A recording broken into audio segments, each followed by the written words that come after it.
Okay, guys, so y'all know I've been getting my truck ready for, so I can paint the frame because it's very rusty and stuff, so I wanted to get a before and after. So here's before. As you can see, that axle looks pretty rusty, and you can see the frame rails up there. They're brown and, you know, just rusty looking.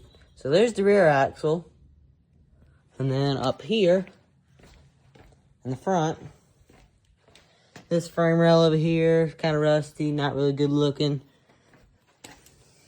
Got some, definitely starting to rust here, so we need to take care of this. And on the other side too. So there's before.